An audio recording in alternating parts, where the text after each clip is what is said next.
فاكرين ايام زمان؟ تعالوا نرجع تاني ايام زمان. تعالوا اقول لكم بعد ما تصلوا على الحبيب.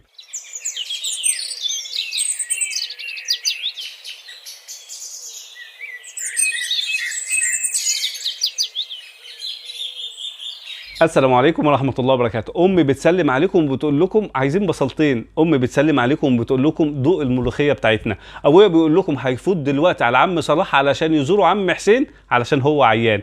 يا بابا عم خالد جارنا ضربني. أكيد أنت عملت حاجة غلط علشان كده ضربك. أمال محمود فين؟ تلاقيه نايم مع صلاح جارنا علشان هم كانوا بيلعبوا مع بعض. مش هتاكل يا سيد؟ لا، خالته أم محمد حطيت لي أكل مع ابنها مجدي وأنا بكتب الواجب أنا وهو. طب روحي يا مديحة قولي لخالتك أم أحمد جارتنا عايزين ننشر بقية الغسيل عندك عشان بلكونتنا مش مكفيه. ما ترزعش الباب يا ابني وانت طالع بالراحه على السلم، احنا بقينا العشاء والناس نايمين، ما تقلقهمش. يلا يا ابراهيم فوت على صلاح ابن الجيران وعدوا على سيد وانزلوا الجامع علشان تفرشوا الحصير وتنضفوا الشارع مع عمك عطيه علشان صلاه الجمعه.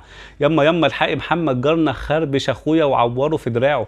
معلش يا بنتي هم بيتخانقوا وبيتصالحوا تاني، روحي بس انت اندهولي علشان احط له ميكروكروم. ياه دي كانت حياتنا لما كنا عايشين. من امتى ومحدش خبط على بابك وطلب طماطم او بصل او حته لقمه ناشفه حتى؟ من امتى ومحدش زار جاره المريض او حتى من غير ما يكون مريض وشرب معاه الشاي وقرب منه؟ طب كم مصيبه حصلت لما عيل اتخانق مع جاره ممكن كان تطير فيها رقاب. طب كم مرة وصينا ولادنا ما يزعجوش الناس ويحترموا وجود بشر عايشين معانا؟ صحيح كانت البيوت قديمة والحياة بسيطة، لكن كانت القلوب حية والإنسان غالي.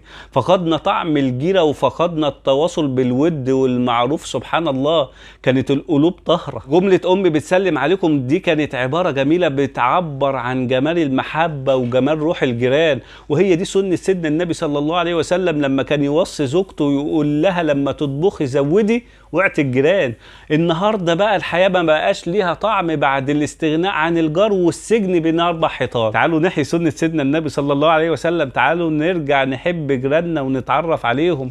تعالوا نعتبر ولاد جيراننا زي ولادنا ونصبر على بعض. تعالوا نفوت على بعض في الاعياد والمناسبات ولو نسلم من على الباب ونقول كل سنه وانتم طيبين. تعالوا لو جارنا مريض نزوره ونطمن عليه وندعي له. تعالوا نبطل اذى بعض بالازعاج والصوت العالي ورزع الباب ولعب الاطفال في اوقات غير مناسبه. تعالوا نضحك في وش بعض مع مراعاه الاحترام والحشمه والعفه. يا ريت نرجع تاني بقى يبقى لينا كبير نرجع له ويحكم ما بيننا في المشاكل. فين ايام زمان؟ تعالوا نعيش تاني ايام زمان. بس كده، السلام عليكم.